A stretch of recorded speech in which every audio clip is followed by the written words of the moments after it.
guys, ang saya ko. Ito ang aking first ever purchase sa TikTok. Okay? Ayan. So, ito po ay medyo late na daw. Pero, inano ko pa din. Ang tawag doon yung parang ginawa ko pa din. Medyo late na kasi December 15 na ngayon, guys. So, buksan natin. Ano bang gusto nyong hanapin? Kasi ako talaga, naghahanap talaga ako ng cortina. Di ba?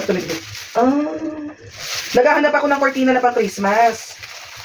Tapos, binigyan niya ako ng link. Hindi ko yung link. Alam niyo ba na 4 pesos ko lang ito na nabili. Tapos, nung dumating na yung rider, 10 pesos lang. Kasi, ay, ito, ay. Ay, ay ano to? Kurtina ba to? Kurtina, pero ang haba. Baliktad pa yata. Baliktad ba? Baliktad? Di, tama yun. Nasa likod puti. Ayun. Okay, cortina pala, pero tinatawanan ako ng isa dyan. Eto, nabili ko lang to ng 4 pesos. At may pagka-ewan din ako kasi na-purchase ko na to, parang ano nga tawag doon, daddy, yung... Check out. Na-check out ko na. Tsaka ko lang naalala, tatlo pala ang bintana namin. 4 pesos lang to, guys. 4 pesos. So, ngayon, ang gagawin natin. Maganda ba? Bakit parang doon sa glossy? Ayan siya, guys. So, ilalagay ko siya dito, papalitan ko to. Tignan natin kung magiging successful tayo, guys. Okay, so ayan guys, nakahubad na ang aming bintana. Tingnan natin, kanina may sinasabi sila Sige.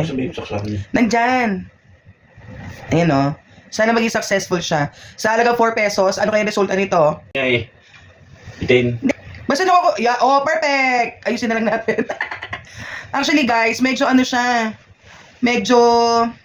Hindi siya bitin. Igitna mo na lang. Pero mali, hindi ako dapat na... Wala, hindi ito makakaulit sa akin. Buti na lang. Kaya siguro ang nabili ko lang ay isang piraso kasi natatakot talaga ako. Dapat may trial. Sige, pakiayos na po, sir. Tsaka sino yung character na yan? Sino yan? Tama yan. Sige, go. Perfect. Uy, pakiyo na naman. Yan na. Hilahin mo. Ano ba kung gusto mong hila? Ano masasabi nyo, guys? Oo. Thank you. Huwag mo masyadong hilahin kasi nga Sabi mo, kinulang sa lapad. Okay. So, ito po ang aking first ever purchase. Oh my gosh. Leave a comment.